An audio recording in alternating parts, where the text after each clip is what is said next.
సరే, అందరికీ praise lord. యేసు నామంలో మీ అందరికీ చేరి వచ్చిన ప్రతి ఒక్కరికి వందనాలు.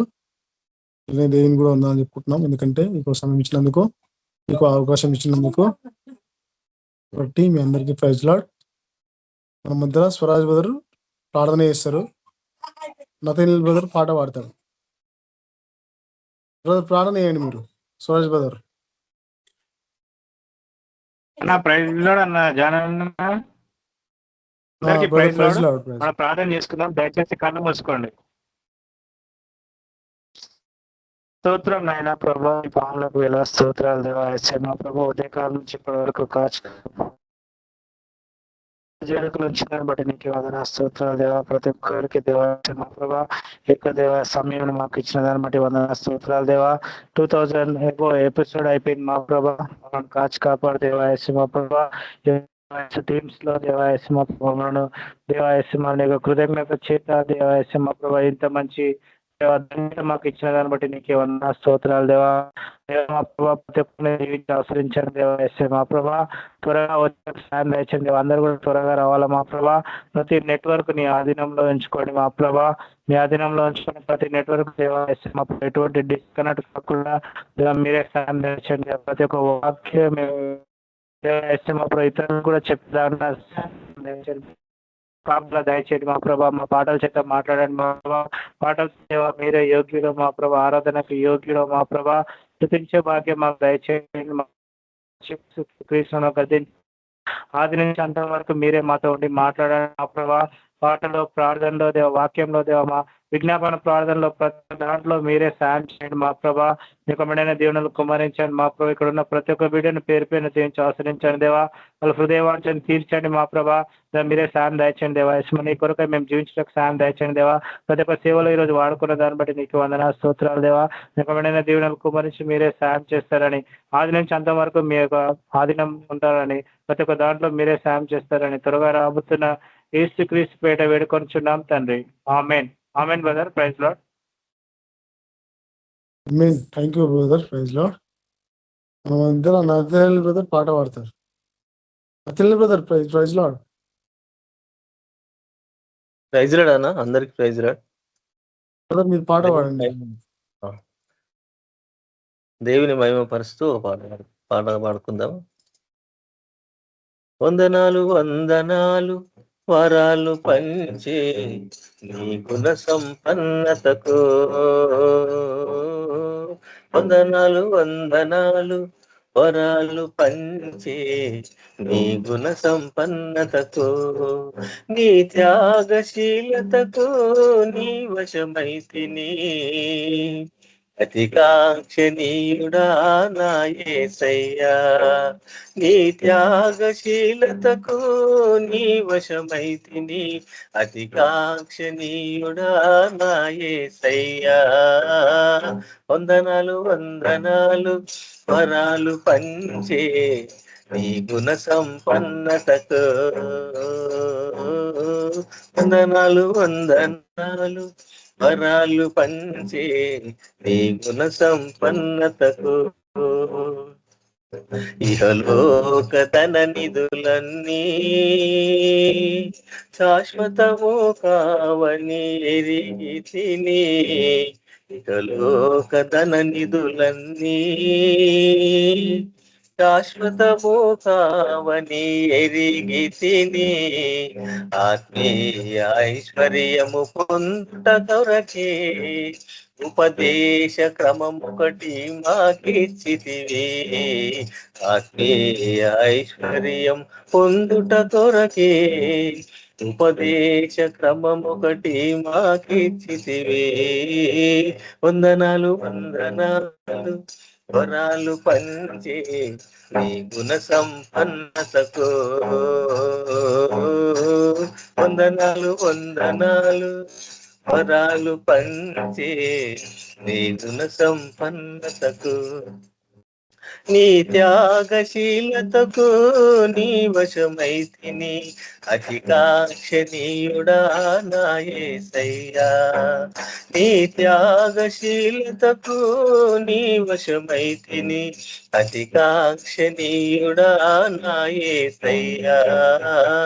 వందనాలు వందనాలు వరాలు పంచే నీ గుణ సంపన్నతతో, యజమానుడా నీ వైపు దాసుడనైనా కన్నులెత్తగా, యజమానుడా నీ వైపు దాసుడనాని కన్నులెత్తగా, యాజక వస్త్రములతో నన్నలంకరించి, యాజక వస్త్రములతో నన్నలంకరించి స్థిరపరచితివి, యాజక వస్త్రములతో నన్నలంకరించి నీ ఉన్నత పిలుపును స్థిరపరచితివి. వందనాలు వందనాలు వరాలు పంచే నీ గుణం అన్నతకు, వందనాలు వందనాలు వరాలు పంచే నీ గుణ సంపన్నతకు, ఆద్యంతమోలేని అమరత్వమే నీ సొంతము, ఆద్యంతమోలేని అమరత్వమే నీ సొంతము, నీ వారసత్వపు హక్కులన్నీయు, నీ వారసత్వపు హక్కులన్నీయు నీ ఆజ్ఞను నెరవేర్చగ దయచేసితివి. వందనాలు వందనాలు వరాలు పంచే నీ గుణ సంపన్నతతో, వందనాలు వందనాలు వరాలు పంచే నీ గుణ సంపన్నతతో, నీ త్యాగశీలతతో నీ వశమైతిని, అతికాక్షణీయుడా నా యేసయ్యా. నీ త్యాగశీలతతో నీ వశమైతిని, అతికాక్షణీయుడా నా యేసయ్యా. వందనాలు వందనాలు వరాలు పంచే నీ గుణ సంపన్నతతో, వందనాలు వందనాలు వరాలు పంచే నీ గుణ సంపన్నతతో. ప్రైజ్ లార్డ్, అందరికి వందనాలు. Brother praise lord. మన మధ్యలో రవి బ్రదర్ మనకు వాక్యం అందిస్తారు. Brother praise lord brother.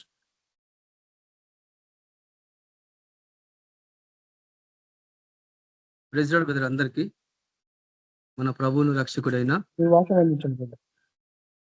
యేసుక్రీస్తు పరిశుద్ధ నామంలో మీకు అందరికీ వందనాలు. దేవుని వాక్యం ధ్యానించక ముందు కొంతసేపు మనం ప్రార్థనలో సమయం గడుపుదాం. పరిశుద్ధులకు తండ్రి, కృపామయుడ, జీవం గల దేవ యేసు ప్రభానికి ఎంతో వందనాలైనా, నిన్న నేడు నిరంతరం ఏకరీతిగా గొప్ప తండ్రి, మహాపరిశుద్ధులైన దేవా నీకే స్తుతులు స్తోత్రాలు అర్పించుకుంటున్నైనా. నా దేవా నా ప్రభా, ఈ గడిచిన కాలం అంతానైనా మమ్మల్ని అందరినీ సురక్షితంగా కాపాడినైనా, మీ కృపలో మమ్మల్ని భద్రపరుచుకున్నారు, మమ్మల్ని సజీలకులు నిలబెట్టుకున్నారు ప్రభా. దివారాత్రులు మమ్మల్ని కాచి కాపాడినైనా, ఈ నూతన దినం మాకు అనుగ్రహించడం నీకు ఎంతో వందనాలు. ఈ సాయంకాల సమయంలోనైనా మీ వాక్యమే ధ్యానించబోతుండగా మీకు పరిశుధాత్మ నడిపింపు మాకు దయచేనైనా, మీ సహాయం మాకు అనుగ్రహించమని ప్రార్థిష్టం. మా ప్రాణాత్మ శరీరంలోనైనా సంపూర్ణంగా సజీవ యాగంగా సమర్పించుకుంటుండగా అయినా మమ్మల్ని సంపూర్ణపరచండి, పరిశుద్ధపరచండి. మీ నూతనమైన కృప, నూతన అభిషేకం మాకు దయచేయండి. వాక్యం ద్వారా మీరు మాతో మాట్లాడండి, మీ ఆత్మ ద్వారా నడిపించి సహాయం చేయమని యేసుక్రీస్తు పరిశుద్ధ నామమున ప్రార్థించుచున్నాం తండ్రి, ఆమేన్. ఈరోజు మనము ధ్యానించే వాక్యము రోమిలు రాసిన పత్రిక 12వ అధ్యాయము మొదటి 2 వచనాలు మనం ధ్యానిస్తాము. పరిశుద్ధులైన పౌలు రోమిలకు రాసిన పత్రిక 12వ అధ్యాయము మొదటి వచనం. కాబట్టి సహోదరులారా, పరిశుద్ధమును దేవునికి అనుకూలమునైన సజీవ యాగముగా మీ శరీరములను ఆయనకు సమర్పించుకునుడని దేవుని వాత్సల్యమును బట్టి మిమ్మును బ్రతిమలాడుకొనిచున్నాను. ఇట్టి సేవ మీకు యుక్తమైనది. పౌలు గారు ఈ వాక్యంలో మనకి ఏం మనం బయలుపరుస్తున్నారంటే, పరిశుద్ధమును దేవునికి అనుకూలమైన సజీవ యాగముగా మన శరీరమును ఆయనకు సమర్పించుకోవాలని దేవుని వాత్సల్యమును బట్టి ఆయన బ్రతిమలాడుకుంటా ఉన్నాడు. సజీవ యాగంగా సమర్పించటం అంటే ఎట్లా సమర్పించగలం? ఈ సమర్పణ అనేది ఒక గొప్ప త్యాగానికి సాదృశ్యం. ఒక గొప్ప త్యాగము ఈ సృష్టిలో ఎలాంటి త్యాగము యేసుక్రీస్తు ప్రభు చేసిండో, ఆయన తను తాను సజీవునిగా, బలిగా, అర్పణముగా దేవునికి ఎట్లా అర్పించుకున్నాడో యేసుక్రీస్తు ప్రభు ఈ లోకానికి వచ్చినప్పుడు, అదే రీతిగానే మనము కూడా సంపూర్ణంగా సజీవ యాగముగా ఆయనకు సమర్పించుకోవాలా. మన శరీరమును అని అక్కడ చెప్పబడింది. పరిశుద్ధంగా ఉండాలా, మన శరీరం కూడా ఆయనకు సమర్పించాలా. అందుకే పౌలు ఒక దెస్సలోనికి రాసిన పత్రికలో, మొదటి దెస్సలోని పత్రిక 5వ అధ్యాయం 23వ వచనంలో ఏం జ్ఞాపకం చేస్తుందంటే, మీ ఆత్మయు, మీ జీవము, మీ శరీరమును ఆయన రాకడ వరకు నిందారహితులుగా ఆయన పరచును గాక అంటాడు, కాపాడును గాక అంటాడు. అంటే రక్షణ అనుభవం మనకున్నప్పుడు, ఒక దశలో మనం అర్థం చేసుకున్నప్పుడు రక్షింపబడతాము, దేవుని నమ్ముకుంటాము, బాప్తిసం పొందుకుంటాము, అన్ని జరుగుతాయి. కానీ మనం ప్రాణము, మన ఆత్మ, మన శరీరం, ఈ 3 భాగాల్లో ఆత్మనే దేవుని సమర్పించుకుంటే గాని శరీరమును, తర్వాత ప్రాణమును సమర్పించుకో.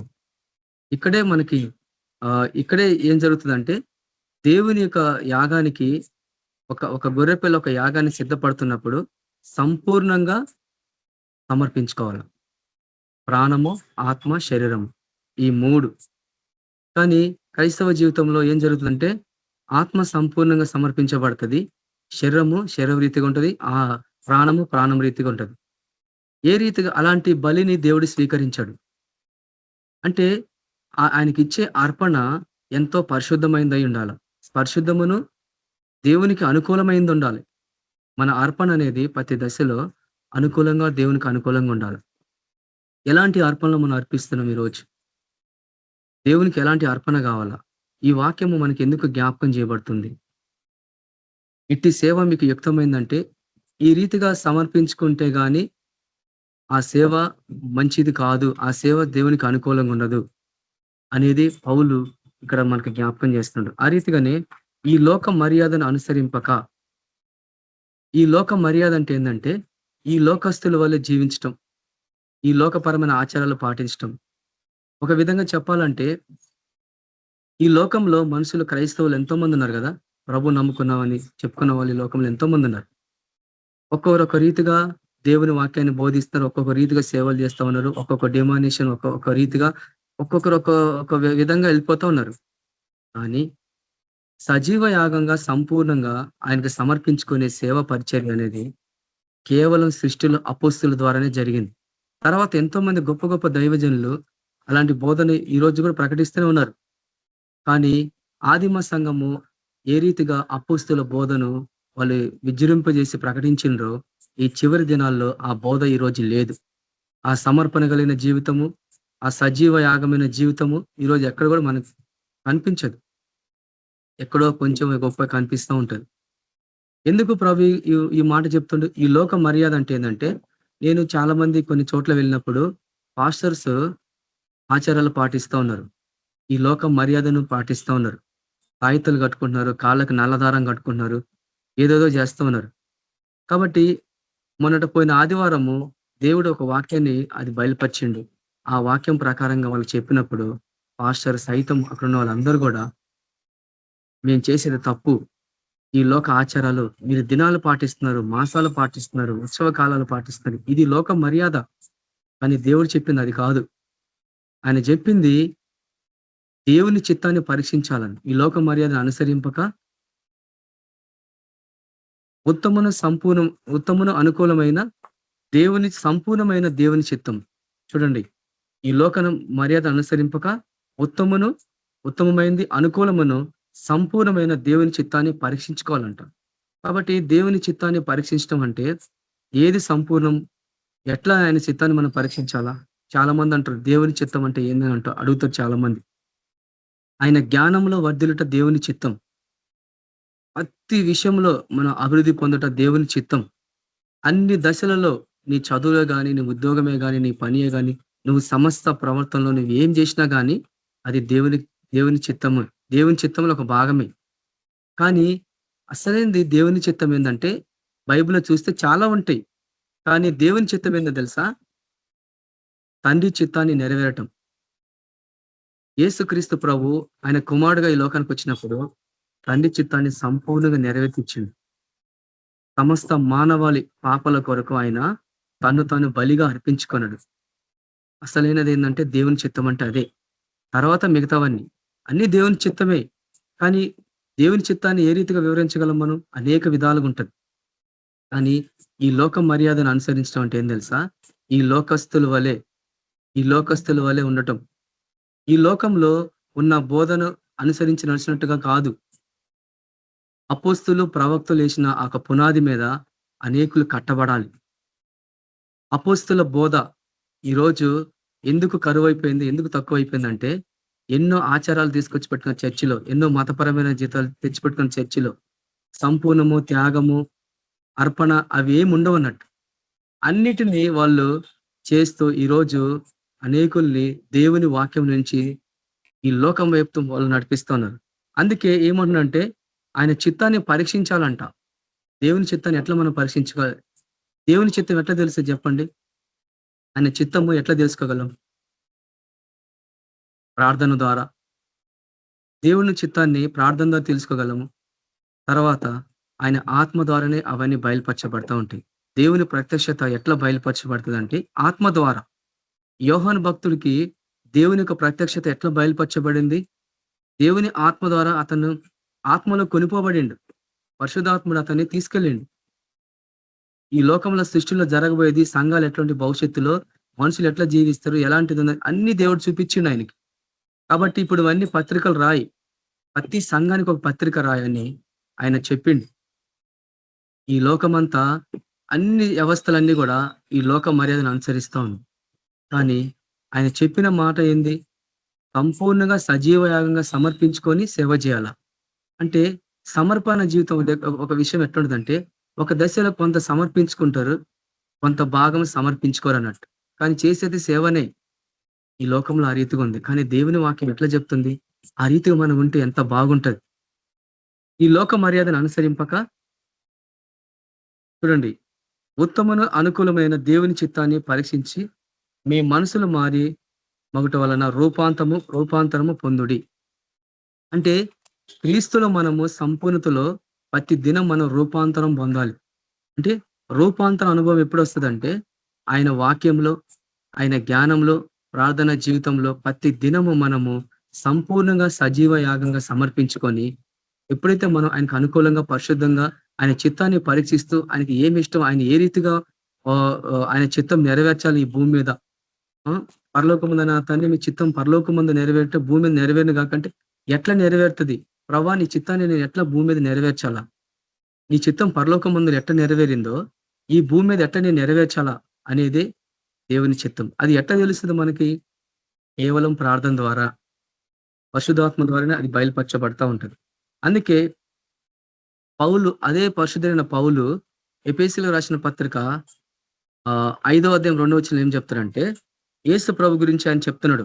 క్రీస్తు మిమ్మల్ని ప్రేమించి పరిమళ సువాసనగా ఉండుటకు మన కొరకు తాను దేవునికి బలిగాను అర్పణముగాను అర్పించుకొనెను.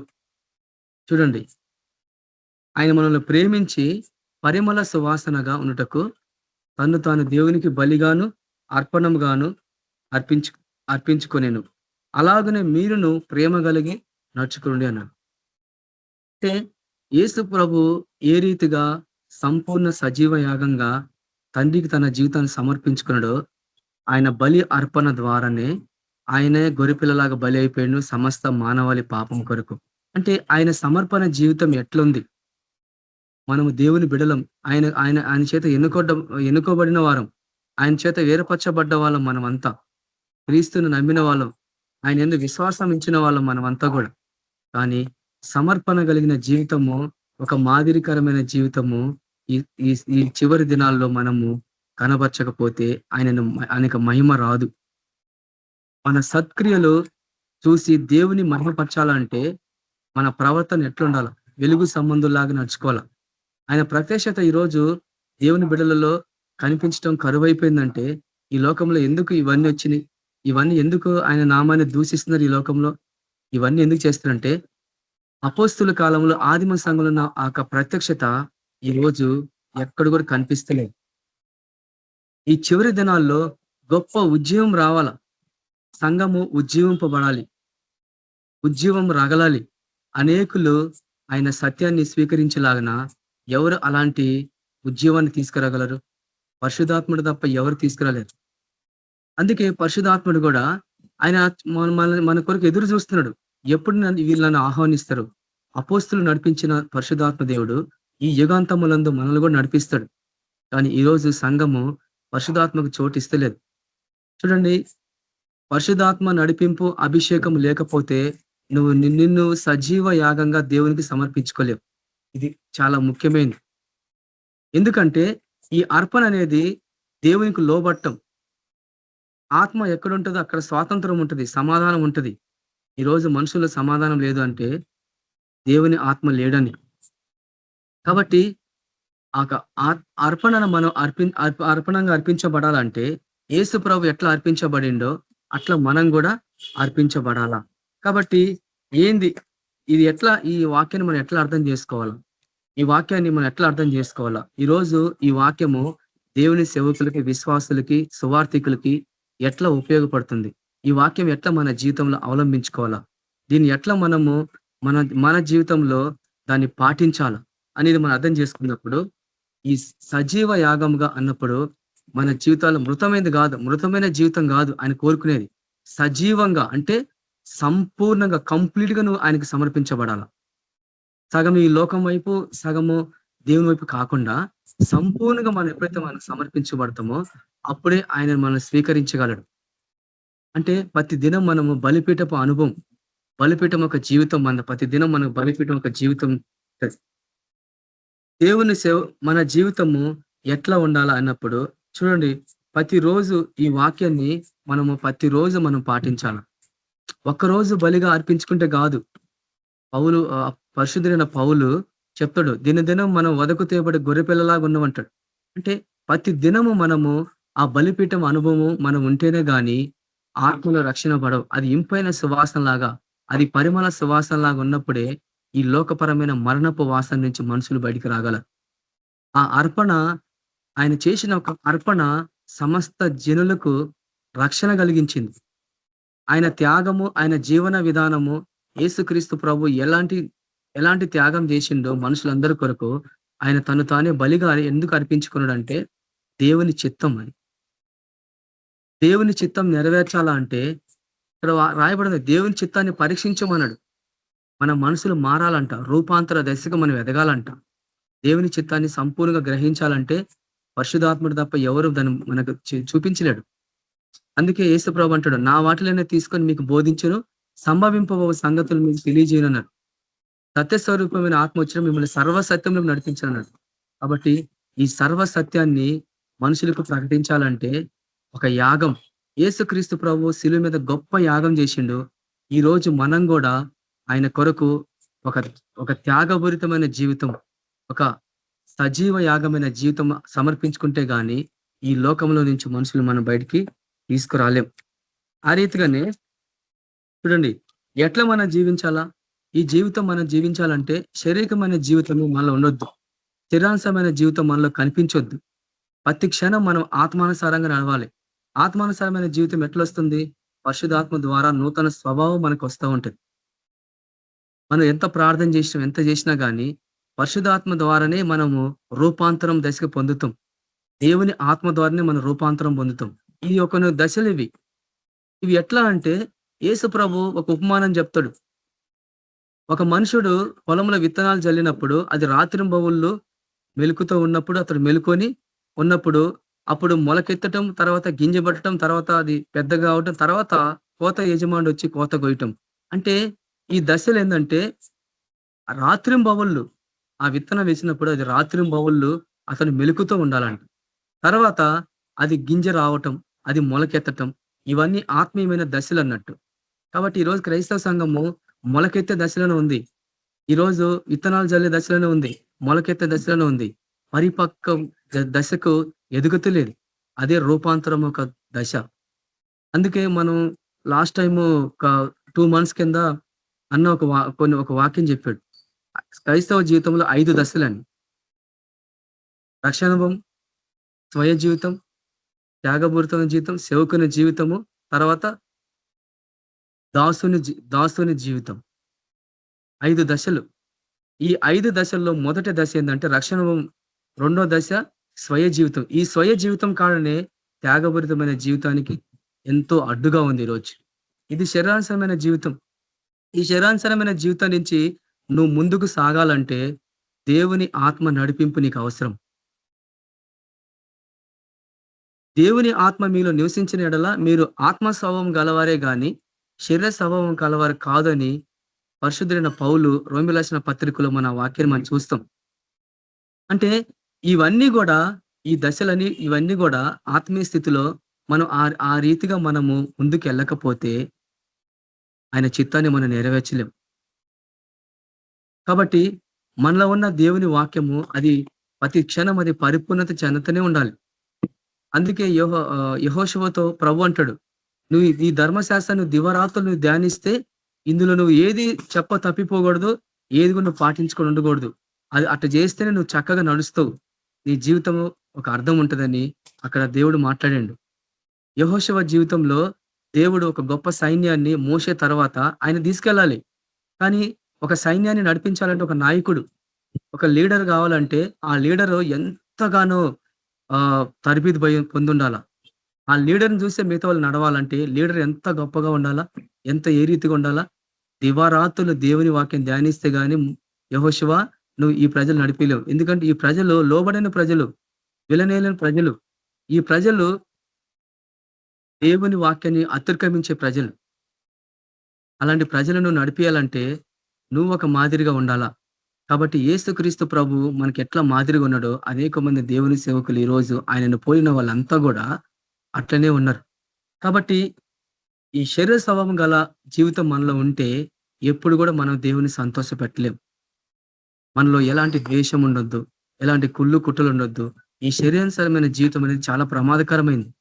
అందుకే ఫస్ట్ మన జీవితాన్ని మనం మీద విజయం పొందాలా.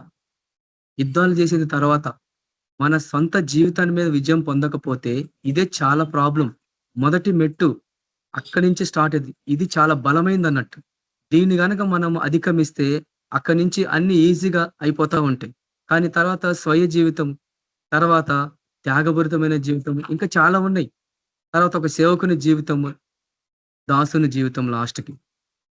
ఇవన్నీ కూడా సజీవ యాగంగా సమర్పించుకున్న దశలు అన్నట్టు ఇవన్నీ. ఈ ఈ పరిపూర్ణతలో ప్రభు ఎందుకు మనకు అవి జ్ఞాపకం చేస్తున్నప్పుడు ఇవి చివరి దినాలు.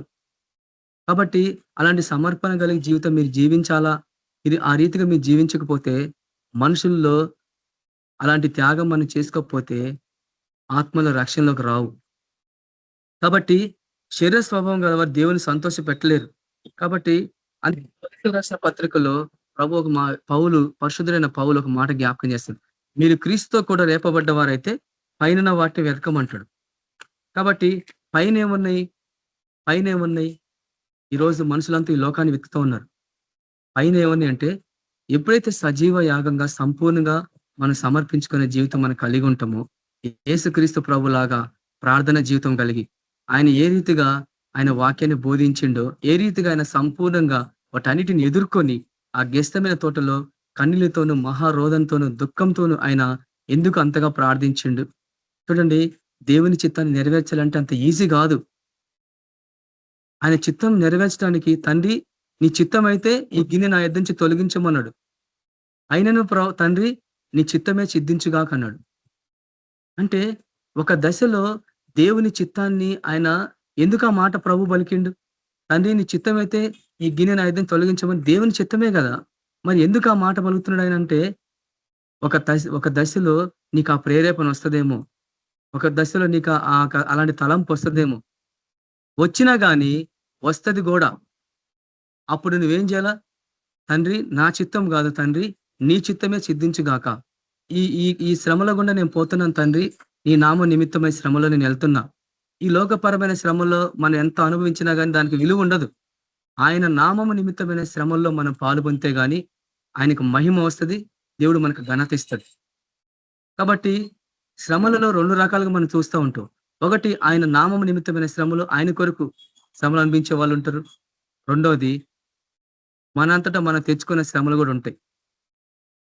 ఈ శ్రమలలో అది కూడా దేవుని అకౌంట్లోకి వెళ్ళిపోతా ఉంటది. నన్ను దేవుడు శోధిస్తున్నాడు, నన్ను దేవుడు పరీక్షిస్తున్నాడని. పరీక్షించొచ్చు, శోధించొచ్చు. ఆయన ఎప్పుడు కూడా శోధించడు. ఆయన పరీక్షిస్తాడు. నీ విశ్వాసాన్ని కాపాడటానికి, నువ్వు ఇంకా పరిపూర్ణతలో రావటానికి దేవుడు నీకు అనేక విధాలుగా మాట్లాడుతూ ఉంటాడు. కానీ అది మనుషులు గ్రహించరు కదా. దేవుడు ఒక్క మారే పలుకును, 2 మార్లు పలుకును, అయినను వాళ్ళు గ్రహించరంట, మనసును పెట్టరంట. దేవుడు ఎందుకు ఇంతగా మాట్లాడుతున్నాడు అనేది ఆ గ్రహింపు మనుషుల్లో లేకపోతే కష్టం.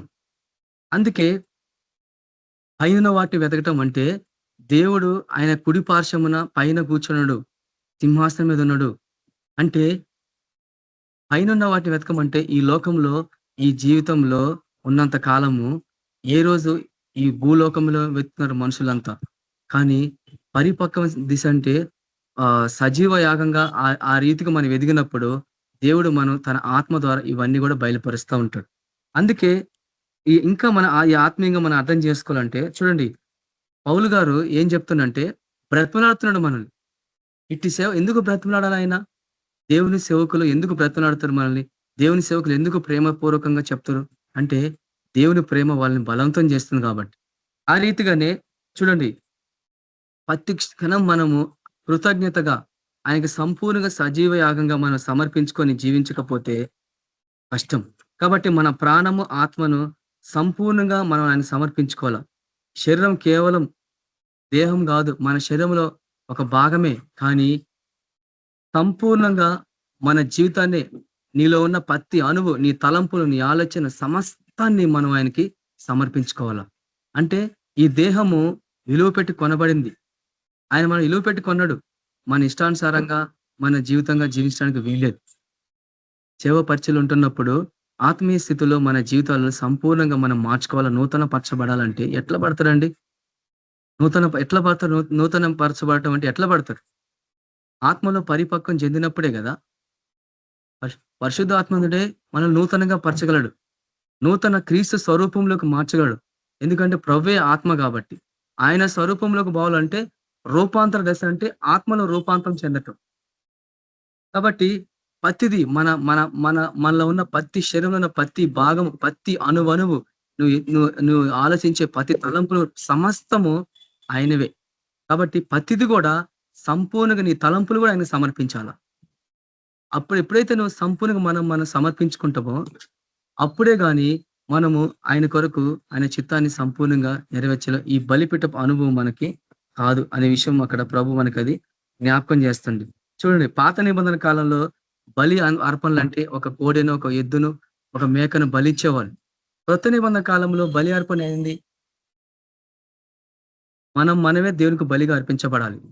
యేసుక్రీస్తు ప్రభు ఎట్లా అర్పించబడిండో అదే రీతిగా మనం కూడా మన జీవితాలు ప్రతి క్షణం అర్పించబడి ఉండాల.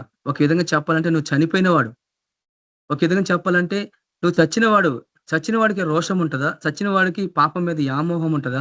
చచ్చిన వాడికి మనుషుల మీద ద్వేషం ఉంటుందా? చచ్చిన వాళ్ళకి ఇవన్నీ ఉంటాయా?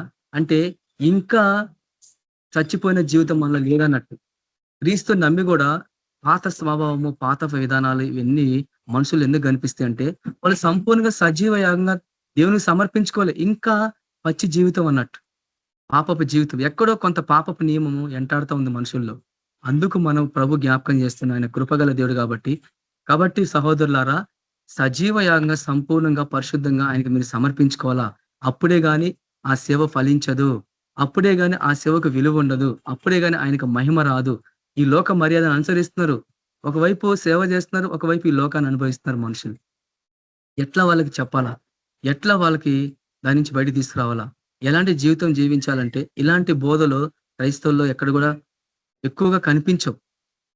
వాక్యాలు చెప్తుంటే వాళ్ళకి నిరోమయమయమే చూస్తూ ఉంటాం, వాళ్ళకి ఏం అర్థం కాదు.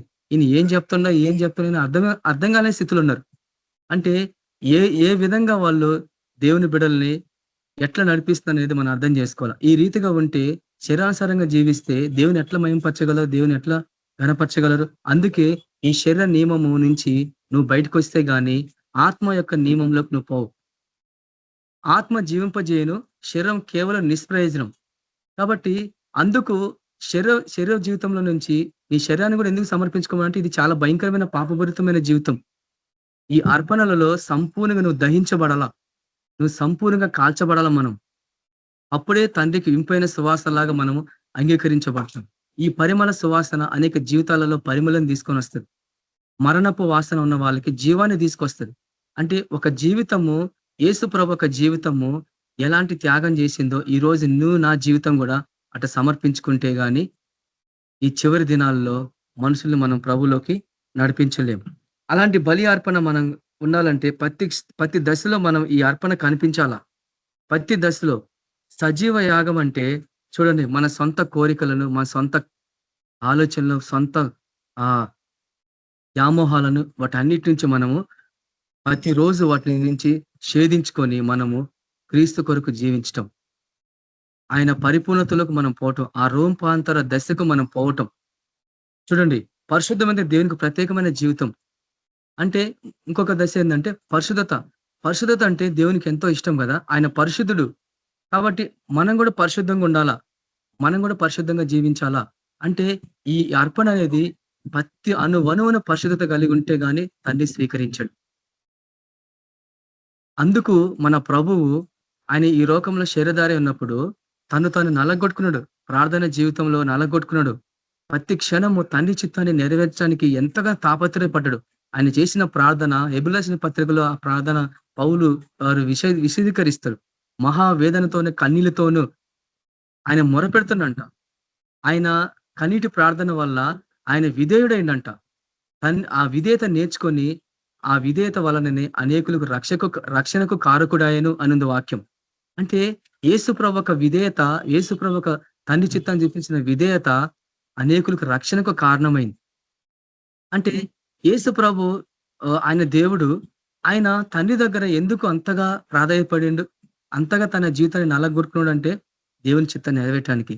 తర్వాత ఆయన బిడ్డలమైన మనం కూడా దేవుని సన్నిధిలో మనం ఆ రీతిగా చేస్తే గాని నశించే ఆత్మలను మనము ప్రభు చెంత నడిపించలేం.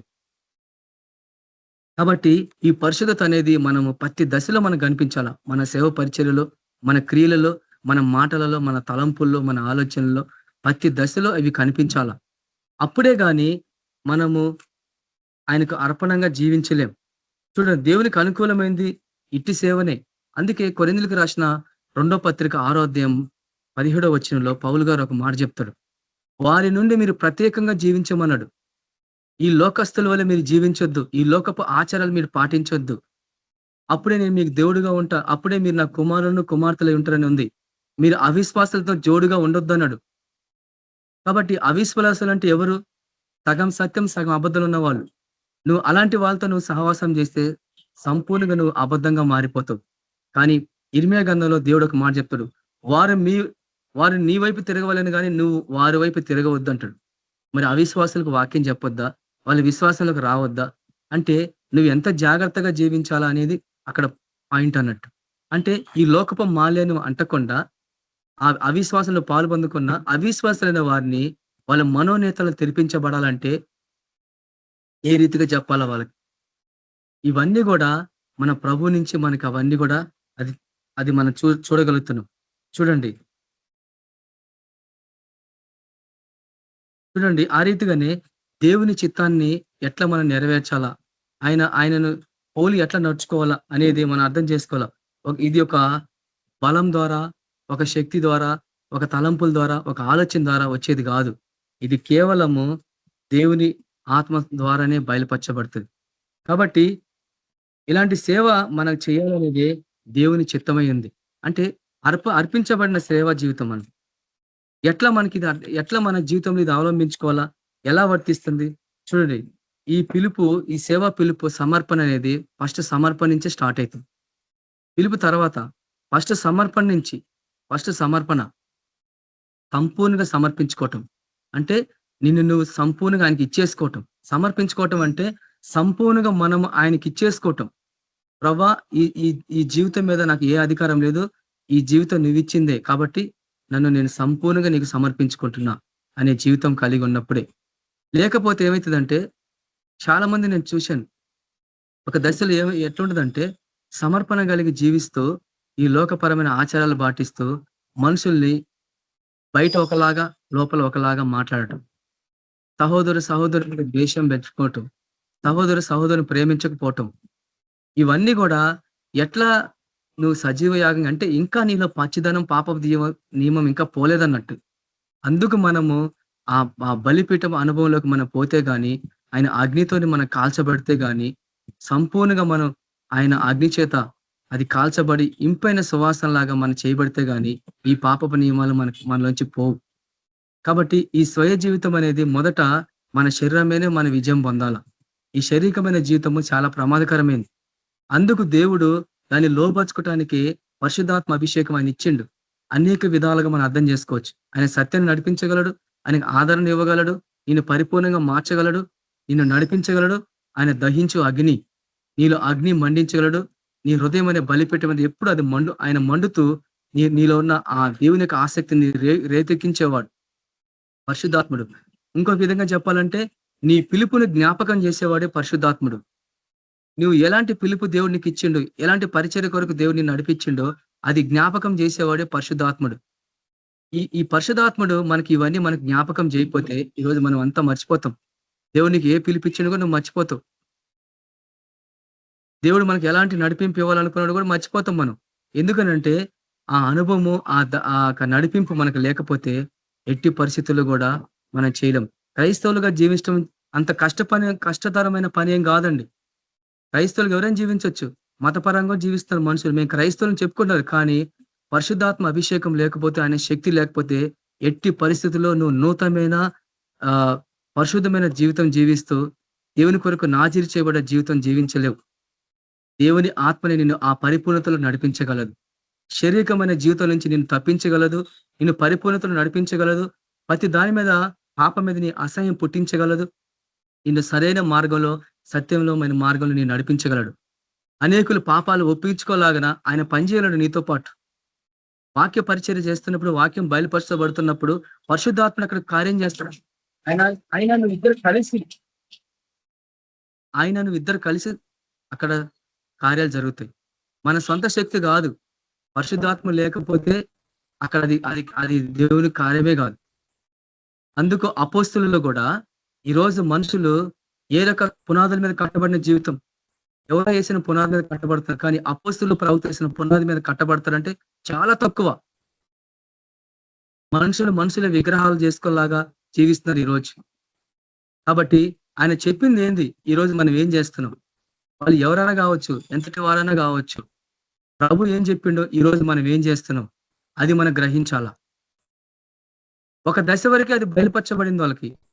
కాబట్టి దేవుని కొరకు సజీవంగా అర్పించబడ్డ జీవితంలో మనం ఉండకపోతే ఇది చాలా చాలా భయంకరమైన జీవితం అన్నట్టు. క్రైస్తవులుగా ఉండొచ్చు, మనం క్రైస్తవులుగా జీవించవచ్చు, కానీ దేవుని ఆత్మ లేకుండా జీవించలేము. అందుకే దావీదు రాజు అంటున్నాడు, ప్రవ్వా నీ పరిశుద్ధాత్మని నాలో నుండి తొలగించొద్దు. ఎందుకన్నాడు ఆ మాట? నేను ఎట్టైనా బ్రతకగలను కానీ, నాకు ఏమన్నా ఏం లేకపోయినా బ్రతకగలను కానీ పరిశుద్ధాత్మ అభిషేకం లేకపోతే నేను బ్రతకలేనయ్యా. ఎందుకు అనంటే దేవుని ఆత్మని నీకు సంపూర్ణంగా నేను నడిపించగలదు. దేవుని ఆత్మ నీళ్ళు ఉంటే నువ్వు పాపం చేయవు. పరిశుద్ధాత్మ అంటే పరిశుద్ధుడు. ఆయన పరిశుద్ధుడు. ఆయన వచ్చినప్పుడు మనలో అంత పరిశుద్ధత వస్తూ ఉంటది. పరిశుద్ధమైన జీవితాన్ని మనం జీవిస్తూ ఉంటాం మనం. ఆయన కొరకు సంపూర్ణంగా పరిశుద్ధాత్మ అభిషేకం ఉన్న వాడికి ఎక్కలేని తెగింపు ఉంటదండి. ఎక్కలేని రోషం, పౌరుషం ఉంటది. దేవుని పట్ల ఆసక్తి ఉంటది. ఎన్ని శ్రమలైనా వాళ్ళు జయించగలరు. వాళ్ళ విశ్వాసాన్ని కోల్పోరు. అందుకు తన ఆత్మను దేవుడు మనకి ఎందుకు ఇచ్చాడంటే, శిష్యులకు ఎందుకు ఇవ్వలేదు అప్పుడు? యేసు ప్రభు వాళ్ళతో పాటు ఉన్నాడు కాబట్టి, యేసు ప్రభు ఉన్నాడు కాబట్టి అవసరం లేదు. ఎందుకంటే ఆయన కొనుపడే దినంలో వస్తుంది. అందుకే శాస్త్రుల పరిచయలు ఒక ప్రశ్న వేస్తారు, అందరూ ఉపవాసం ఉంటున్నారు, బోధకుడా నీ శిష్యులు ఎందుకు ఉపవాసం ఉంటలేదంటే, అది ఉపవాసం ఉండే టైం కాదు. పెళ్లి కుమారుడు వాళ్ళ నుంచి కొనుపడే దినములు వస్తాయి, అప్పుడు వాళ్ళు ఉపవాసం చేస్తారు, ఇప్పుడు చెయ్యరు అంటాడు. ఎందుకంటే ఎప్పుడు ఉపవాసం చేయాలా? పెళ్లి కుమారుడు ఆయన వాళ్ళతో పాటు ఉంటే ఉపవాసం అవసరం లేదు. పెళ్లి కుమారుడు వాళ్ళ నుంచి కొనుపడి దినములు వస్తే అప్పుడు వాళ్ళు ఉపవాసం చేస్తారు. వాళ్ళు ఉపవాసం చేసిరంటే తలకిందులు అయిపోతుంది. అందుకే యేసుక్రీస్తు ప్రభు ఉన్నప్పుడు శిష్యులతో చెప్పిండు, పరిశుధాత్మను పొందండి అని ఊదిండి ఆయన. పరిశుధాత్మని పొందమన్నాడు, పొందుకోమన్నాడు. కాబట్టి ఈ రీతిగా మనం అర్థం చేసుకోవాలా దేవుని చిత్తాన్ని. కాబట్టి సజీవ యాగంగా సమర్పించుకోవటం అన్నప్పుడు అంటే దేవుని చిత్తాన్ని సంపూర్ణ నెరవేర్చడం. అందుకే ఎవరైనా చదవచ్చు వాక్యము, సమయం మనకు సేవ్ అవుతుంది కాబట్టి అపోస్తుల కార్యము 20వ అధ్యాయం 24వ వచనంలో పౌలు ఆ యొక్క తపన, ఆయన దేవుని చిత్తం పట్ల ఆయనకున్న ప్రణాళిక, ఆయన ప్రభు నుంచి పొందిన పరిచర్య కొరకు ఆయన ఎట్లా తాపత్రయపడిండు. అపోస్తుల కార్యము 20వ అధ్యాయం 24వ వచనం ఎవరైనా చదవచ్చు. చూడండి, పౌలు గారు ఇక్కడ చెప్తున్న మాట, అయితే దేవుని కృపా సువార్తను గూర్చి సాక్ష్యం ఇచ్చుట యందు నా పరుగును, నేను ప్రభువైన యేసు వల్ల పొందిన పరిచర్యను తుదముట్టించేంత వరకు నా ప్రాణము నాకు ఏమాత్రము ప్రియమైనగా ఎంచుకొనలేదు. పౌలు గారు ఎందుకు ఈ మాట చెప్తున్నాడు అంటే ఆయనలో ఉన్న ఆయన చేసిన పౌలు జీవితంలో అతి పెద్ద రహస్యం ఏంది తెలుసా? తన జీవితంలో ఉన్న రహస్యం, తన జీవిత రహస్యం ఏం తెలుసా? ఇదొకటే. ఎన్నో ఉన్నాయి, చాలా ఎన్నో ఉన్నాయి. కానీ ఆయన ఒక్కసారి చూడండి, దేవుని కృపా సువార్తను గురించి సాక్ష్యం ఇచ్చేందు ఎప్పుడు కూడా నా పరుగు వెనక తీయలేదంటాడు ఆయన. అంటే కృప అంటే ప్రేమ, అంటే పాపంలో ఉన్న వాడికి కృప అవసరం కదా, క్షమించే తత్వం అన్నట్టు. ఆ సువార్తను గురించి సాక్ష్యం ఇచ్చేందు నా పరుగు నేను ఎప్పుడు కూడా వెనక తీయలేదంటాడు. సువార్త పట్ల ఆయన అంత ఆసక్తిగా, గొప్ప ఇవాంజలిస్ట్ అంటే పౌలు గారే.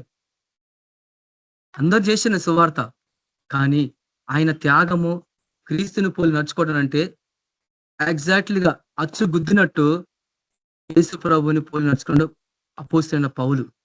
అందుకే నేను క్రీస్తుని పోలి నడుచుకుంటూ నన్ను పోలి నడుచుకోమనంటే ఆ మాట ఎవరు చెప్పలేరు.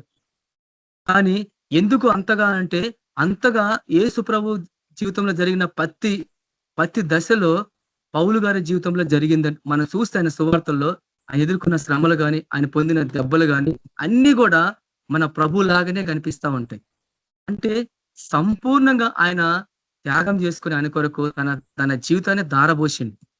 ఒక్క దర్శనం చూసింది అంతే. ఒకే ఒక దర్శనం చూసి తన జీవితాన్ని సంపూర్ణంగా త్యాగం చేసుకుంది. త్యాగపూరితమైన జీవితం లేకపోతే ఏం లాభం చెప్పండి? అంటే మన ఆ రీతిగా మనం వాక్యం చెప్తుంది కాబట్టి మనం అట్లా తయారు కావాలా అని ప్రభు మనతో మాట్లాడుతున్నాడు. వాక్యం ఈ రీతిగా ఉంది, ఇట్లా ఉంటే మనం ఇట్లా తయారైతే ఎంత బాగుంటది. అదే దేవుని యొక్క ఆత్మ ఆ రీతిగా ఘోషిస్తుంది. చూడండి, నేను ప్రభువుల యేసు వల్ల పొందిన పరిచర్యను తుద ముట్టించాలా. ఎలాంటి పరిచర్య తండ్రి నాకు ఇచ్చిండో, దేవుడు నాకు ఇచ్చిండో యేసు ప్రభు, ఆ పరిచర్యని నేను దాన్ని కంప్లీట్ చేయాలా, అది ఇన్కంప్లీట్ కావద్దు అని ఆయన పరిగెత్తుండు. ఆ రోజు నడిచిన పరుగు తన మెడ మీద కత్తిబడేంత వరకు, హతసాక్షి అయ్యేంత వరకు ఆ పరుగు ఎప్పుడు కూడా ఆయన ఆపలేదు. ఈ రోజు మన జీవితంలో అన్ని సద్దంగా, అన్ని బాగున్నప్పుడు మనం సేవ చేస్తూ ఉంటాం. అన్ని బాగున్నప్పుడు ఎవరైనా సేవ చేస్తారు. కష్టాలలో, బాధల్లో, హింసలలో, కరువుల్లో, ఉపద్రవాల్లో ఆయన కొరకు నిలబడి అపోస్తులు నిలబడరు. ఆ రీతిగా మనం కూడా నిలబడాలా. ఇవన్నీ మనకి దేవుని ఆత్మ, పరిశుద్ధాత్మను మనకు ఆదరణగా ఉండి ఆ శ్రమలు అన్నిటి నుంచి సునాయాసంగా మనల్ని తప్పిస్తూ ఉంటాడు, ఆదరణ కలిగిస్తూ ఉంటాడు.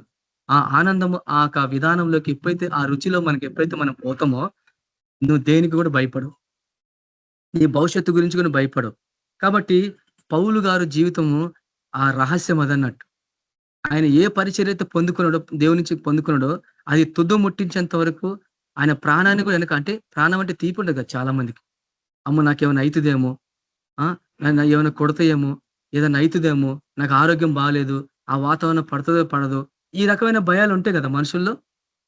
అంటే నువ్వు ఇంకా సంపూర్ణంగా సమర్పించుకోలేదన్నట్టు. ఇంకా నీకు భయము, నీకు ఇవన్నీ నీలో ఉన్నాయి అంటే ఇంకా నువ్వు చచ్చిపోలేదన్నట్టు.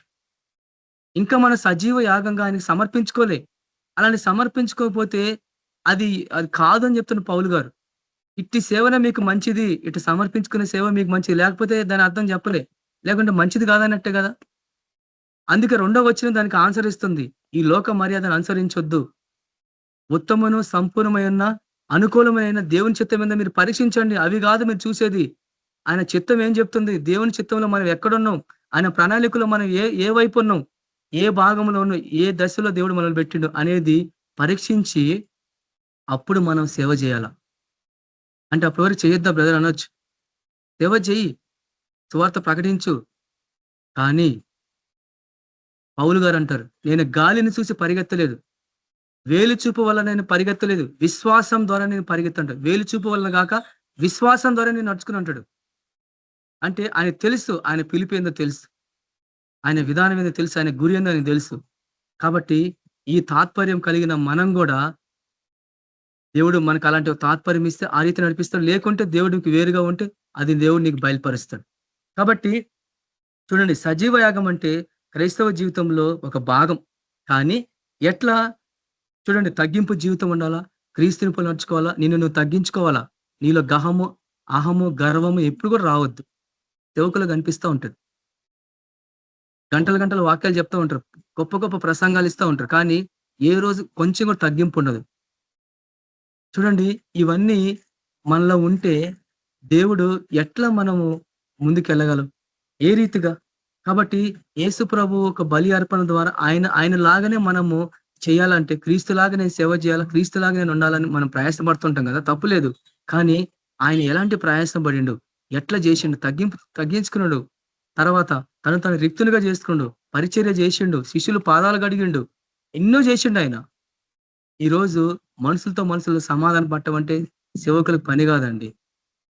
సమాధాన పడువారు దేవుని కుమారులు అంటే సమాధానమే ఉండదు. ఎట్లయితారు దేవుని కుమారులు? నువ్వు వాక్యం చెప్పినంత మాత్రం దేవుని కుమారుడు కాదు కదా, సమాధానం లేకపోతే. ఆ రీతిగానే చూడండి, క్రీస్తు వలె జీవించటం. కాబట్టి అందుకే పేతురు ఒక విషయం చెప్తా ఉంటాడు అక్కడ. 2 పేతురు రాసిన పత్రిక 1వ అధ్యాయం 12-13 వచనాలు చూస్తే చూడండి, ఈ సంగతులన్నీ కూడా ఎవరైనా చదవచ్చు. నేను అన్ని ప్రింట్అవుట్ తీసుకున్నా కానీ మనకి ఈ ఒక వర్షం. పేతురు రాసిన 2వ పత్రిక ఎవరైనా చదవచ్చు. నేను వాక్యాన్ని ముగించేస్తా, టైం కూడా అయిపోయింది. పేతురు రాసిన మొదటి పత్రిక 2వ పత్రిక 1వ అధ్యాయము 12-13 వచనాల్లో. కాబట్టి పేతురు గారు ఒక విషయం ఇక్కడ చెప్తుండే ఏంటంటే, ఈ సంగతులు కాబట్టి మీరు ఈ సంగతులను తెలుసుకొని మీరు అంగీకరించిన సత్యమందు స్థిరపరచబడి ఉన్నను వీటిని గూర్చి ఎల్లప్పుడూ మీకు జ్ఞాపకం చేయుటకు సిద్ధముగా ఉన్నాను. మరియు మన ప్రభు అయిన యేసుక్రీస్తు చదవండి.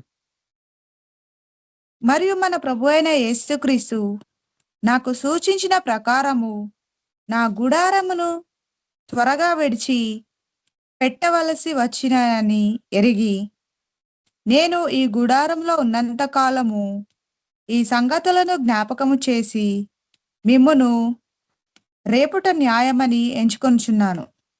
ఆలోచిస్తారు.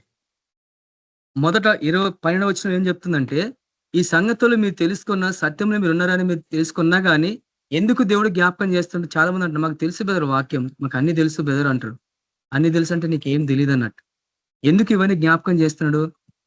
తెలుసు అని చెప్పి ఇంకా మన సొంత గుడారాన్ని విడిచిపెడతలేం మనం. మన సొంత గుడారం ఏంటి? నీ శరీరం. నీ శరీరాన్ని విడిచిపెట్టాలా, నీ శరీరాన్ని సంపూర్ణంగా ఆయన సమర్పించాలా. నీలో ఉన్న ప్రతి అణువు, ప్రతిది, నువ్వు వాడే ప్రతి బ్రెయిన్, నువ్వు వాడే ప్రతి తలంపులు సమస్తాన్ని ఆయనదే, ఆయనకి సమర్పించాలి. చూడండి, ఒక బ్యాంకు లోన్ కావాలంటే ఎన్నెన్నో ప్రయాసాలు పడతా ఉంటాం కదా. వాడి దగ్గర పోతే, వీడి దగ్గర ఆ సర్టిఫికేట్, ఈ సర్టిఫికేట్, ఎన్నో అబద్ధాలు ఏదో చేసి మొత్తానికి లోన్ సాధిస్తాం. నీ బ్రెయిన్, నీ పలుకుబడి ఉపయోగించి నువ్వు లోన్ కొడతావు, మంచిదే. కానీ అదే ప్రయత్నము, అదే జ్ఞానము, అదే తలంపు, అదే బ్రెయిన్, అదే తపన, అదే పరితాపము దేవుని సువార్త చెప్పట్లో ఎందుకు మనుషులు కలగట్లేదు ఈరోజు? ఒక అన్యుడు పోతా ఉంటే వాడికి సువార్త చెప్పలేని స్థితులు ఉన్నారంటే మరి ఎవరు వాళ్ళకి చెప్పాలా సువార్త?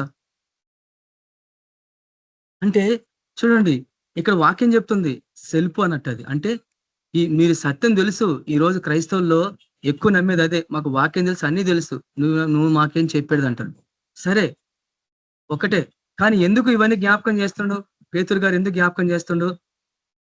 నా గుడారాన్ని విడిచిపెట్టాలా? దేవుడు చెప్తుండు పేతురు గారితో, పేతురు, ఇంతకాలం నువ్వు నీ గుడారంలో ఉన్నావు, ఇప్పుడు నువ్వు బయటకు రావాలా. ఎంతకాలం గుడారంలో ఉంటావు? ఎంతకాలం గొంగళ పురుగు లాగుంటావు? గొంగళ పురుగు ఎప్పుడైతే మనసు మారటం అంటే ఏంది తెలుసా? గొంగళ పురుగు అనుభవం. గొంగళ పురుగు ఏం చేస్తుందంటే ఆ పాత స్వభావాన్ని, ఆ పురుగు వికృతంగా ఉంటది. అది ఎప్పుడైతే అది పగలగొట్టుకొని ఆ పాత శరీరాన్ని పగలగొట్టుకొని బయటకు వచ్చేసి అది కింద పడిపోతే అప్పుడు మంచి చీతాకోక చిలుకలాగా పైకి ఎగిరిపోతుంది. రూపాంతర అనుభవం అన్నట్టు అది. ఇంకా గొంగళ పురుగు కొన్ని చచ్చిపోతాయి అక్కడే, అవి బయటకు రావు. అవి అక్కడే తిని తిని ఆకులు తిని తిని అక్కడే ఉండి చచ్చిపోతాయి. కొన్ని మటుకు అవి పగలగొట్టుకొని బయటకు వస్తాయి. పేతురు అదే జ్ఞాపకం చేస్తున్నాడు. మన గుడారం విడిచిపెట్టాలా. ఈ శరీరమైన గుడారం, ఈ శరీరక విధమైన జీవితం, సెల్ఫ్, నా కుటుంబం, నా పిల్లలు, నాది అంతా నాది నాది అంటాడు. అందరూ తమ సొంత కార్యాలే చూసుకుంటున్నారు కానీ క్రీస్తు కార్యాలు చూడరు. ఈ రోజు అట్లా ఉందన్నట్టు. కాబట్టి అందుకు ప్రభువు ఈ విషయాలు మనకు అది జ్ఞాపకం చేస్తున్నాడు. దేవుని వాత్సల్యను బట్టి నేను మిమ్మల్ని బతిమలాడుకుంటున్నాను, ఇటు సేవ మీకు యుక్తమైంది. కాబట్టి నా గుడారం విడిచి ఆయన గుడారంలో ఉండి ఇవన్నీ జ్ఞాపకం చేయగలం. ఎప్పుడైతే మన శరీరమైన గుడారం నుంచి బయటకు వస్తామో, దేవుని గుడారంలో అంటే దేవుని సన్నిధిలోకి ఎప్పుడైతే మనం వస్తామో అప్పుడు ఇవన్నీ జ్ఞాపకం చేయబడతాయి. మీ మనసులో రేపుటంటే దేవుని పరిశుద్ధాత్ముడు మనల్ని రెచ్చగొడుతున్నాడు. అంటే మీరు సత్యం తెలుసు అనుకున్నారు కదా, కానీ ఇప్పుడు వినండి, మీరు ఇంకా పాత జీవితం, పాత గుడారంలో ఉన్నారు. ఇప్పుడన్నా బయటికి రండి. చూడండి, కోత విస్తారంగా ఉంది, పనివారు కొదుగున్నారు. ఎక్కడ చూసినా 2025 సంవత్సరాల క్రితం యేసుక్రీస్తు ప్రభు చెప్పిండు, 70 మంది పైన మంది అందరు శిష్యులు ఏర్పరిచి ఇద్దరిద్దరు పంపిస్తూ కోత విస్తారంగా ఉంది కానీ పనివాళ్ళు లేదు. కోత అంతకంతకు పెరిగిపోతుంది కానీ అంతకంతకు పనివాళ్ళు తగ్గిపోతున్నారు. ఎందుకు? ఈరోజు సేవకులు లేరా? చూడండి, కోత విస్తారంగా ఉంది, పనివారు కొదుగున్నారు. ఎందుకు పనివారు కొదుగున్నారు? మనం అర్థం చేసుకోవాలా. పనివాళ్ళు లేరా? పనివారిని తయారు చేయలేదా? ఇది మనం అర్థం చేసుకోవాలా. చూడండి, ఎంతకాలం మనం ఈ గుడారంలో ఉంటాం? ఆయన గుడారం రావాలా. అప్పుడే మనము మొదట మన జీవితము సెల్ఫ్ అనే దాని నుంచి మనం బయటికి రావాలా. తర్వాత ఆయన గుడారంలోకి మనము వెళ్ళాలా. సజీవ యాగ జీవితము బలిపీఠ అనుభవం కదా. అందుకే యేసుప్రభు అంటాడు మత్తయి సువార్త 16వ అధ్యాయం 24వ వచనంలో, ఎవరైతే నన్ను వెంబడింపగొడతారో, శిష్యులు చూసి మాట్లాడాడు, తను ఉపేక్షించుకొని తన సిలువను ఎత్తుకుని నన్ను వెంబడించాలన్నాడు. సిలువను ఎత్తుకుని వెంబడించడం అంటే ఏందో తెలుసా? యేసు ప్రభు ఎట్లా చేసిండో ఆయన వెంబడించే వాళ్ళు కూడా అట్లనే చేయాలా, ఆ రీతిగా చేయాలా. ఉపేక్షించుకోవటం అంటే రిక్తునిగా చేసుకోవటం, నిన్ను నువ్వు సంపూర్ణంగా ఆయన సమర్పించుకోవటం. కాబట్టి మన మనసులో రూపాంతం పొందాలా. కాబట్టి ఈ వాక్యాన్ని మన జీవితంలో ఎట్లా ఉండాలా? వాక్యం అనేది మన మన మన మన మనసుకి దాన్ని అవలంబించుకోవాలా. మన మనసులో ఎప్పుడైతే మారుతుందో, మన మనసు ఎప్పుడు మారుతుందో తెలుసా? మనము వాక్యం విన్నప్పుడే, ఆ వాక్యాన్ని మన జీవితంలో పాటించినప్పుడే. ఈ రూపాంతర దశ ప్రతి దినం మనం క్రీస్తు వల్లే మనం జీవించటం.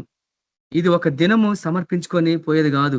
ప్రతి దశలో ఆత్మల కొరకు, ఆత్మల విజ్ఞాపన కొరకు మనం త్యాగం చేసుకొని జీవించాలా. చివరికి ఈ అనుభవం మనకి ఎట్లా వస్తుందంటే కేవలం దేవుని ద్వారానే, పరిశుద్ధాత్మ ద్వారానే. మన సొంత శక్తితోని దేవుని చిత్తాన్ని నెరవేర్చలేం. మన సొంత బలంతో దేవుని చిత్తాన్ని నెరవేర్చలేం. ప్రవక్త అయిన మోషే ఆయన ప్రయత్నించిండు కానీ ఆయన వల్ల కాలేదు. కాబట్టి సొంత శక్తితోటి, సొంత దాని మీద దేవుని చిత్తాన్ని ఎప్పుడు మనం నెరవేర్చలేము. కాబట్టి మనం అర్థం చేసుకోవాలా. యేసు ప్రభు యెరూషలేము ప్రాంతానికి వచ్చినప్పుడు ఒక సూచక్రియలు చేసిండు ఆయన. యోహాను సువార్త 2వ అధ్యాయం 23, 24, 25 వచ్చిన మనం చూస్తే ఆయన కొన్ని అద్భుతాలు చేసిండు అక్కడ యెరూషలేము ఆ ప్రాంతంలో. అయితే చాలా మంది కూడా ఆయన చేసే అద్భుతాల కొరకు ప్రయాసపడింది కానీ ఆయన ఎవరు కూడా కోరుకోలేదంట. ఆయన వాళ్ళ వశం చేసుకోలేదంట. ఆయన వాళ్ళ వశం కాలేదంట. ఎందుకు చెప్పండి? ఈరోజు అద్భుతాల కొరకు దేవుని సేవ పరిచర్య అంటే చాలా మంది చూస్తున్నాం మనం. కాబట్టి వాళ్ళకి తెలియదు పాపం విధానం, చేసుకుంటూ వెళ్ళిపోతున్నారు. కానీ అద్భుతాల కొరకు ఏదో చెయ్యాలా, భారము, తపన, అది వేదన అంతా బాగుంది కానీ నీ సొంత శక్తి కాదు, నీ సొంత ప్రయాసం కాదు, ఇంటెలిజెంట్ కాదు. అందుకే ఆయన ఎందుకు వారు వశం పరుచుకోలేదు అంటే, ఎవరు కూడా యేసుప్రభుని కోరుకోలే. ఆయన కార్యాలు కోరుకుంటున్నారు, ఆయన వాక్యాన్ని వాడుకుంటున్నారు, ఆయన చేసే అద్భుతాలు తీసుకుంటున్నారు, అన్ని చేస్తున్నారు కానీ ఆయనను కోరుకోలేదు. ఆత్మీయ స్థితిలో మనం అర్థం చేసుకుంటే, ఈరోజు ఆయన వాక్యాన్ని బోధిస్తున్నారు, ఆయన ప్రకటిస్తున్నారు, ఆయన నామం ప్రకటిస్తున్నారు, అన్ని చేస్తున్నారు, అన్ని చూస్తున్నారు కానీ ఎవరు కూడా ఆత్మ రూపి అన్న పరిశుద్ధాత్ముడు ఆయనని ఎవరు కూడా కోరుకోలే. ఆయన ఎవరు కూడా వాళ్ళ వశపరచుకోలేదు. పరిశుద్ధాత్ముడు నీ వశం కావాలంటే నువ్వేం చేయాలా? ఆయన ఆహ్వానించాలి మన జీవితంలోకి, మన హృదయంలోకి ఆహ్వానించాలా. కానీ పరిశుద్ధాత్ముడు ఆయనని ఎట్లా ఆహ్వానిస్తా తెలుసా? క్రైస్తవ జీవితంలో వాక్యం చెప్పేటప్పుడు, పరిశుద్ధాత్మ దేవా ఈ వాక్యం నువ్వు నాతో మాట్లాడాయని ప్రార్థన చేస్తాం, మంచిది. అంతవరకు ఆయన సరే, ఆయన నువ్వు ప్రార్థన చేసినావు కాబట్టి ఆయన వింటాడు, వినేసి నీకు సహాయం చేస్తాడు. తర్వాత ఆయన ఏం చేస్తాడు? వెళ్ళిపోతాడు. కానీ యేసు వాటికి చెప్పలేదే. మీ యొద్ద ఎల్లప్పుడు ఉండటకు ఆదరణకర్త నేను మీ యొద్దకు పంపిస్తాను. ఎల్లప్పుడు ఉండటకు ఆయనను నేను మీ యొద్దకు పంపిస్తానన్నాడు. ప్రభువే ఆత్మ అంటే యేసు ప్రభు ఈ భూలోకంలో ఉన్నప్పుడు చెప్పిన మాటలయ్యి. కానీ ఆయన ఆహరణమైన తర్వాత ఆయన వచ్చిండు ఎల్లప్పుడు ఉండటానికి. ప్రతి దినం నీళ్ళు దేవుని ఆత్మ, పరిశుధాత్మ నేను నడిపించాలి. అప్పుడే నువ్వు నూతనంగా మార్చబడతావు, రూపాంతర దశకి వెళ్ళిపోతావు. కానీ ఈరోజు అక్కడ వాళ్ళు యేసు ప్రభుని కోరుకోలే. అంటే యేసు ప్రభుని కోరుకోలే, ఆయన ఆత్మను కోరుకోలే, ఆయన కోరుకోలే, ఆయన కార్యాలను చాలు, ఆయన ఉంటే చాలు అనేది మనం చూస్తూ ఉంటాం. కాబట్టి ఎందుకు వాళ్ళ హృదయంలో దేవునికి చోటు ఇవ్వలేదు? వాళ్ళ హృదయంలో దేవునికి చోటు లేదు. పై వరకు గెస్ట్ లాగా అంతే, ఆయన గెస్ట్ అంతే. గెస్ట్ వేరు, వాళ్ళు వేరు. కాబట్టి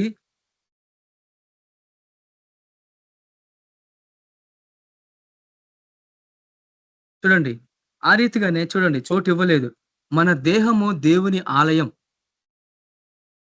మీ దేహము దేవుని ఆలయం, మీలో దేవుని ఆత్మ నివసించదని మీరు ఎరగరా అనడా లేదా పౌలు గారు? అంటే దేవుని ఆత్మ నీలో నివసించాలా, పరిశుద్ధాత్మ నీలో నివసించాలా, అప్పుడే ఆయన సమస్తాన్ని నీకు బోధిస్తాడు. కాబట్టి ఆయన చివరి దినాల్లో, ఆయన రాకడ దినాల్లో మనం ఉంటున్నాం. కాబట్టి దేవుని సహాయము, దేవుని నడిపింపు మనం లేకపోతే ఎట్టి పరిస్థితుల్లో కూడా క్రైస్తవులుగా మనం జీవించవచ్చు. కానీ దేవుని శక్తి లేకుండా ఎట్టి పరిస్థితుల్లో కూడా మనము జీవించలేము.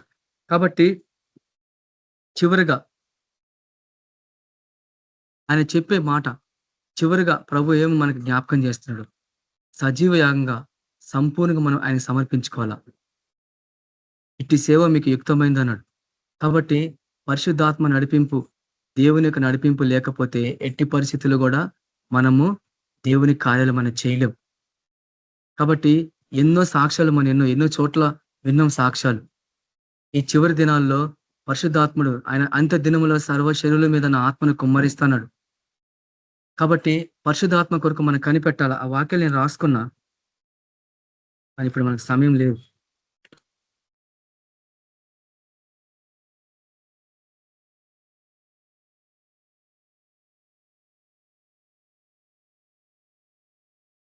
కాబట్టి చివరగా సమూయేలు గ్రంథంలో నుంచి ఒక వాక్యం చదవండి, నేను వాక్యాన్ని ముగిస్తాను.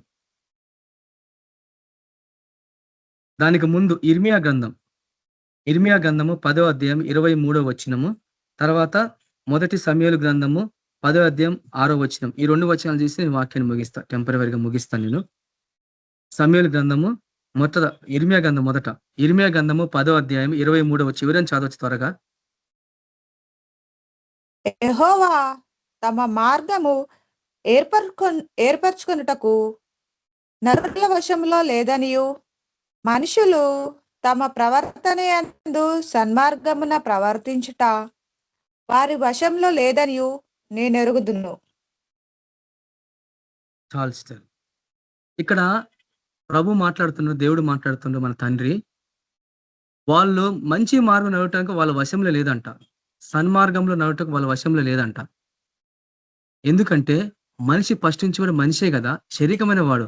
శరీరమైన జీవితాన్ని పరిపక్వం చెంది ఆ శరీరాన్ని అన్నిటిని లోపరుచుకొని ఆత్మీయలో నడిపించాలంటే పరిశుద్ధాత్మ సాయం అవసరం. అంటే వాళ్ళ వశంలో లేదు అది. ఎప్పుడు వాళ్ళ వశంలోకి వస్తుందో తెలుసా? నీ శరీరం ఎప్పుడు నీ కంట్రోల్‌లోకి వస్తదంటే ఆత్మ చేత శరీర క్రియలను చంపాలని ఉందా లేదా వాక్యం. నీకు పరిశుద్ధాత్మ నడిపింపు లేకపోతే, అభిషేకం లేకపోతే ఎప్పుడు కూడా నువ్వు శరీరాంశమైన వాటి మీద విజయం పొందలేవు. నువ్వు సరైన మార్గంలో, సన్మార్గంలో నడవలేవు అని ఈ వాక్యం జ్ఞాపకం చేస్తుంది. వాళ్ళకి ఎట్లా పోవాలో, ఎట్లా నేర్చుకోవాలో తెలీదంట. తర్వాత సమూయేలు గ్రంథము, మొదటి సమూయేలు గ్రంథము ఎట్లా మంచి మార్గం నడిపిస్తారు? నువ్వు జీవించగలవు పరిశుద్ధాత్మ ద్వారానే. కాబట్టి పరిశుద్ధాత్మ ద్వారా నువ్వు బయలుపరచబడుతున్నప్పుడు, దేవుని వాక్యం ప్రకటించబడుతున్నప్పుడు ఏం జరుగుతదనేది వాక్యం చూసి నేను ముగించేస్తా. మొదటి సమూయేలు గ్రంథము 10వ అధ్యాయము 6వ వచనం. మొదటి సమూయేలు 10వ అధ్యాయము 6వ వచనం. యెహోవా ఆత్మ నీ మీదికి బలముగా దిగి వచ్చును. నీవు వారితో కలిసి ప్రకటన చేయుచుండగా నీకు కొత్త మనస్సు వచ్చును. చాలు సిస్టర్. అక్కడ ఏం వాక్యం ఏం జ్ఞాపకం చేయబడుతుంది? దేవుని ఆత్మ నీ మీదకి వచ్చినప్పుడు, నువ్వు ప్రకటన చేస్తున్నప్పుడు క్రొత్త మనసు వచ్చినందు, అనదర్ మ్యాన్ అని ఉంది ఇంగ్లీష్‌లో. క్రొత్త మనసు, నీ మనసు మొత్తం మారిపోతది. ఇందాక చూసిన వాక్యం, మీ మనసులో మళ్ళీ రూపాంతరం పొందటం అంటే పరిశుద్ధాత్మ నడిపింపు లేకపోతే, ఆయన అభిషేకం లేకపోతే, దేవుని ఆత్మ లేకుంటే ఎప్పటి పరిస్థితుల్లో నువ్వు రూపాంతర దశకి వెళ్ళలేవు. నువ్వు పరిపూర్ణత చెందలేవు. ఆయన సంపూర్ణతలోకి మనం పోలేము. మీ మనసులో మాది రూపాంతరం పొందడం అన్నట్టే, ఎట్లా రూపాంతరం మన మనసు ఎట్లా మారుతుందంటే అక్కడ వాక్యం ఏం చెప్తుంది? దేవుని ఆత్మ మన మీదకి వచ్చినప్పుడు ఏమవుతుంది? అక్కడ నువ్వు ప్రకటన చేస్తుంటే, నువ్వు వాక్యం చెప్తా ఉంటే క్రొత్త మనసు వస్తుందంట. అంటే సంపూర్ణంగా పరిశుద్ధాత్మని కంట్రోల్‌కి వెళ్ళిపోతావు. అంటే దేవుని ఆత్మ అంటే ఆ మనసును కలిగి ఉన్నప్పుడు, ఆ మనసు ద్వారా నువ్వు ప్రకటిస్తే అనేకులు రక్షణలోకి వస్తారు. వాళ్ళు మార్గాలు అప్పుడు సన్మార్గంలోకి నడుస్తారు. అప్పుడు సరైన మార్గంలో నడుస్తారు. అందుకు పరిశుద్ధాత్మ నడిపింపు అవసరం. కాబట్టి సజీవ యాగంగా మనం సంపూర్ణంగా సమర్పించుకోవాలంటే, దేవుని అభిషేకం లేకపోతే సంపూర్ణంగా నువ్వు ఆయన కొరకు త్యాగం చేసుకోలేవు. ఈ త్యాగభరితమైన జీవితము జీవించడానికే యేసు ప్రభు, మన ప్రభుకే పరిశుద్ధాత్మ అభిషేకం అవసరం వచ్చింది ఆయనకి. నీకు నాకు అవసరం ఉండదా? ఆయన మీదకి దిగి రావటం. శిష్యులతో చెప్పిండు, మీరు యెరూషలేము నుంచి వెళ్ళొద్దు. నేను వాగ్దానం చేసిన ఆదరణకర్త మీకు పంపిస్తా. అప్పటి వరకు మీరు వెళ్ళొద్దు అన్నాడు. అప్పటి వరకు వాళ్ళు ఉపవాసం ఉండి ప్రార్థన చేసింది. ఆ పెంతెకోస్తు దినమందు అప్పుడు 123 మంది శిష్యులు పైకి పోయి మేడగది మీదకి ప్రార్థన చేస్తే అప్పుడు పరిశుద్ధాత్మ దిగిండు. అప్పుడు వాళ్ళు సేవ స్టార్ట్ చేసింది. ఇది బైబిల్ ప్రిన్సిపల్. ఇది నమ్మినా నమ్మకపోయినా ఎవరు దీన్ని కాదనగలరు? కాబట్టి ఆయన కృపలో మనం భద్రపరచబడి నశించిపోతున్న ఆత్మలను మనం వెతికి రక్షించాలా అంటే త్యాగం. నీ ధనము, నీ సమయము, నీ డబ్బు, నీ జీవితము అన్నిటిని త్యాగం చేసుకుంటే గాని, అదే సజీవ యాగం అంటే అదే. ఆ యాగం చేస్తే గాని, ఆయన చేసిండు యాగం, గొప్ప యాగం చేసిండు. మనం కూడా ఒక యాగం చేయాలా? ఆయన మనల్ని ప్రేమించిండు కాబట్టి ఇందులో ఆయన మన కొరకు ప్రాణం పెట్టిండు కాబట్టి ఇందులో ప్రేమ ఉందని చెప్తాడు యోహాను భక్తుడు. ఆ రీతిగానే మనమును మన సహోదరుల నిమిత్తం ప్రాణం పెట్టే బద్దులమై ఉన్నాము అని చెప్పినప్పుడు, ఎవరు మన సహోదరులు? ఎవరి కొరకు మనం ప్రాణం పెట్టాలా? మనం ప్రాణం పెడితే ఏమన్నా అర్థం ఉందా? ఆయన ప్రాణం పెడితే అర్థం ఉంది. మనం ఎందుకు ప్రాణం పెట్టాలంటే త్యాగం. క్రీస్తు బడిన పాటల్లో కొంత భాగమైన నా వంతు నేనన్నా ఆ శ్రమలు పొంది, ఆ నశించిపోతున్న ఆత్మలు, నాకు ఒక బయట ఒక మంద ఉంది, లోపల ఒక మంద ఉంది. ఏరో మంద కూడా ఉంది. ఆయన 2 మందల కోసం పరిగెత్తును. ఫస్ట్ మంద గలిలియా అనుల ప్రాంతంలో ఆయన పరిచర్య చేసిండు. చివరికి ఆయన చనిపోయే టయానికి యెరూషలేములో పరిచర్య చేసిండు. 2 మందలు కలవాలి కదా. ఎంతకాడికి ఒక మందే చెప్పుకుంటూ పోతున్నాం ఈ లోకమంతా. 2వ మంది దగ్గరికి ఎవరు పోవాలా? నువ్వు వెళ్ళగలవా?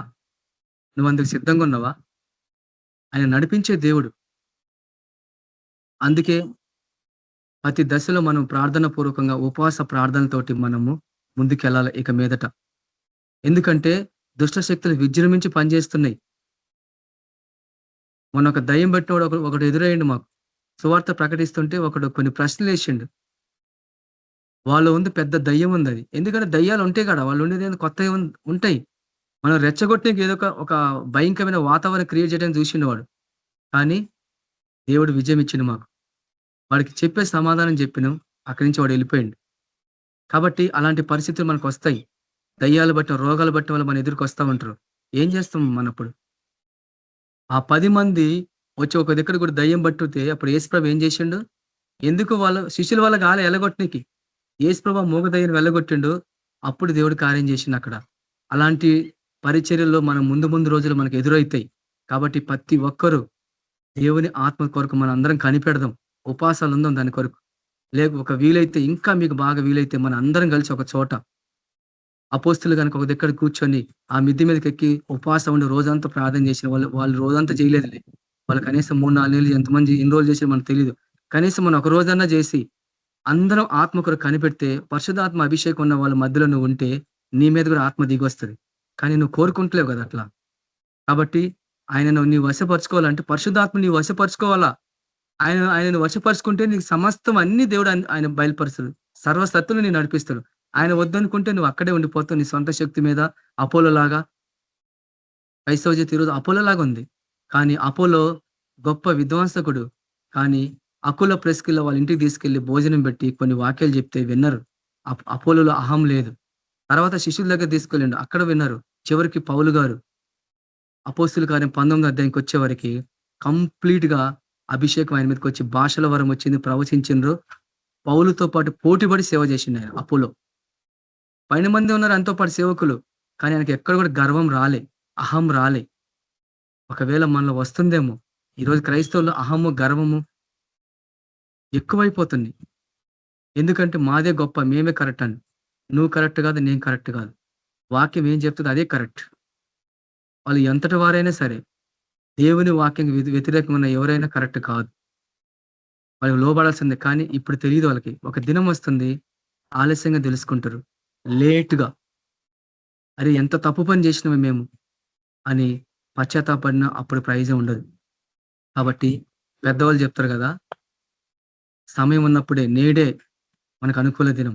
ప్రతి రోజు మనం ఆయన ఆత్మ కొరకు కనిపెడదాం. ప్రవ్వా నన్ను సజీవ యాగంగా, ఇంకా నాలో ఇంకేమైనా పాపపు నియమాలు ఏమైనా ఉన్నాయా, ఇంకా నాలో ఇంకేమన్నా ఉన్నాయా, నాలో ఇంకా పచ్చిదనం ఎలా ఉందా, లేకుంటే నేను ఇంకా కొన్ని దశలలో కొన్ని బలహీతలు నేను పడి కొట్టుమిట్లాడుతున్నానా, నేను కంప్లీట్ గా ప్రభా వాటించి నేను విడుదల పొందాలా, మీ అగ్నితో నేను కాల్చబడాలా ప్రభా, నాలో ఎలాంటి అహము ద్వేషం ఉండొద్దు ప్రభా, పరిశుద్ధమైన జీవితం నేను జీవించాలా, నన్ను ఒకసారి జ్ఞాపకం చేసుకో ప్రభా అని మనం ఆయన పాదాలు పట్టుకొని ఒకసారి మనం ప్రార్థించి మనల్ని మనం ఆయన సమర్పించుకొని, అలాంటి సేవ, ఏ సేవ అయితే ప్రభు మన కొరకు మన నుంచి కోరుకుంటున్నాడో అలాంటి సేవలో మనం ముందుకెళ్లాలని ఆయన పాదాలు పట్టుకొని మనం అడుగుదాం. కొంతసేపు మనం ప్రార్థనల సమయం గడుపుదాం. పరిశుద్ధుడగు తండ్రి, కృపామయుడ, జీవం గల యేసయ్య, నీకెంతో వందనాలనైనా. నా దేవ, నా ప్రవ్వా, ఈ సాయంకాల సమయంలోనైనా మాతో మీరు ఉండి ప్రవ్వా, మీ ఆత్మ ద్వారా మాకు ఇవన్నీ తెలియజేస్తున్నారు ప్రవ్వా. అవునైనా మాలో ఇంకా ప్రవ్వా సజీవ యాగమైన జీవితం మాలో లేదు ప్రవ్వా, నాలో లేదు ప్రవ్వా. నేను ఒప్పుకుంటాం ప్రవ్వా, కనికరించమని ప్రార్థిస్తాం. నైనా మీ వాక్యం బయలుపరచబడ్డప్పుడు, మీ వాక్యం మీరు లోబడ్డప్పుడే, ఒప్పుకున్నప్పుడే, అప్పుడే గాని మీ కనికరం మా మీదకి రాదు ప్రవ్వా. అయినా మాలో ఇంకేమైనా పాత జీవితం, పాపపు జీవితం ఉంటే, పచ్చిదనం మాలో ఇంకేమైనా ఉంటే ప్రవ్వా, మేము సంపూర్ణంగా మీ అగ్నితో దహించబడాలా. ఆ బలిపీఠం అనుభవం ప్రవ్వా, సజీవ యాగంగా మేము అర్పించుకోవాలా ప్రవ్వా. దేవా యేసయ్య, ఈ జీవితం మీరిచ్చిందే ప్రవ్వా. అయినా ఈ క్షణం వరకు మేము సజీలుగా ఉండటం కేవలం అది మీ కృపనే ప్రవ్వా. ఎంతో మంది భూమి నుంచి విడిచిపెట్టి వెళ్ళిపోయినారు ప్రవ్వా. ఎన్నో కష్టాల్లో, బాధల్లో, సమస్యలు ఏమున్నా గానీ ప్రవ్వా, ప్రతి దశలోనైనా మీరు మాకు సహాయకులుగా ఉన్నారు ప్రవ్వా. మీ కనికరం మా పై ఇచ్చినైనా మమ్మల్ని కాచి కాపాడుతున్న దేవుడు యేసయ్య, నీకు ఎంతో వందనాలు ప్రవ్వా. మీకు మహా సంకల్పంలో మా పాత్ర ఏంది ప్రవ్వా నేను తెలుసుకోవాలా. పౌలు గారు ప్రవ్వా దేవుని కృపాసువార్త ప్రకటించటి యందు, సాక్ష్యమిచ్చి యందు నా పరుగు నేను వెనకదీయలేదన్నాడు ప్రవ్వా. నేను యేసు వల్ల పొందిన పరిచయం తుదిముట్టించేంత వరకు నా ప్రాణాన్ని కూడా నేను ప్రియంగా ఎంచుకోలేదన్నాడు. ప్రాణాలు సహితం ప్రవ్వా వాళ్ళు ఆ రీతిగా అర్పించుకున్నారు ప్రభావ మీ కొరకునైనా. కానీ మేము ఆ రీతిగా చేస్తలేం ప్రభావ. మమ్మల్ని క్షమించమని ప్రార్థిష్టమైన ఇంకొక అవకాశం మాకు ఈ ప్రభావ. మా జీవితాలకి ఇక నుంచి రూపాంతరం తీసుకెళ్లాలా ప్రభావ. నైనా మేము ఏ దశలో ఉన్నామో కూడా మాకు తెలియని స్థితిలో ఉన్నాం ప్రభావ. నైనా మమ్మల్ని కనికరించమని ప్రార్థిష్టం. మీ నూతనమైన పరిశుద్ధాత్మ అభిషేకం మాకు అనుగ్రహించిన దినదినం ప్రభావ మేము మీ వశంలో ఉండాలా ప్రభావ. నైనా మీలో మేము ఉండాలా ప్రభావ. మీలో మేము జీవించాలనైనా మీకు రూపాంతర దశకు మమ్మల్ని నడిపించండి. మా మనసులు మారాలా ప్రభావ. అయినా మా క్రొత్త మనసు మనం రావాలా. అది పరిశుధాత్మ ద్వారానే నూతన స్వభావం మాకు కలుగుతుంది ప్రభావ. లేకుంటే మేము శరీరంగానే ఉంటాం ప్రభావ, క్రైస్తలాగా ఉండిపోతాం ప్రభావ. కానీ మీ శక్తి లేకుంటే ప్రభావ భక్తి ఉండి కూడా శక్తి లేని వారిలాగుండి ఈ క్షీణించిపోతాం ప్రభావ. అయినా మీ కృపలో మరోసారి మమ్మల్ని అందరినీ జ్ఞాపకం చేసుకోమని, ఈ ఆరాధనలో పాల్గొన్న బ్రదర్ సిస్టర్ల కుటుంబీకులు అందరూ మీరు జ్ఞాపకం చేసుకొని బలపరచండి. ప్రతి ఒక్క బిడ్డ మీరు అభిషేకించండి. వాళ్ళ పరిచర్యలు మీరు దీవించండి. కుటుంబంలో శాంతి సమాధానం దయచండి. అయినా ఈ భయంకరమైన దినాలు మేము ఉంటుండగా ప్రవ్వా, మేము ఏ రీతిగా మేము ముందుకు వెళ్ళకపోవాలా, ప్రార్థన పూర్వకంగా ఉపవాస ప్రార్థనలతో మేము ముందుకు సాగాల ప్రవ్వా. మమ్మల్ని సంపూర్ణంగా మీకు సమర్పించుకుంటున్నాం. ఈ రాత్రి కాల సమయంలో మా ప్రాణాత్మ శరీరాన్ని సంపూర్ణంగా సమర్పించుకుంటున్నాం. మీరు స్వీకరించండి ప్రవ్వా. మీ పరిశుద్ధతలు నడిపించి మీ మహిమార్థమని నిలబెట్టుకోండి. అయినా ప్రతి చోట మీ కొరకు మమ్మల్ని అందరినీ సాక్షిని పెట్టుకోమని యేసుక్రీస్తు పరిశుద్ధ నామమున ప్రార్థించుచున్నాం తండ్రి. ఆమేన్. మన ప్రభు అయిన యేసుక్రీస్తు కృప, సమాధానం, నడిపింపు మనకందరికీ, కేబీపీఎం గ్రూప్ బ్రదర్ సిస్టర్ కుటుంబీకులందరికీ, యూట్యూబ్ లో ఆన్లైన్ వింటున్న ప్రార్థనలో వాక్యం వింటున్న ప్రతి కుటుంబాలందరికీ, సకల పరిశుద్ధులకు సదాకాలం తోడైనను గాక. ఆమేన్. అందరికీ ప్రైజ్ ది లార్డ్. ఆమేన్. అందరికీ ప్రైజ్ లార్డ్. అందరికీ ప్రైజ్ లార్డ్. అందరికీ ప్రైజ్ అందరికీ praise lord. Praise lord. Praise the lord అందరికి. అందరూ ప్రైజ్ లార్డ్. ప్రైజ్ లార్డ్ అందరికి. Praise lord. ఏంటి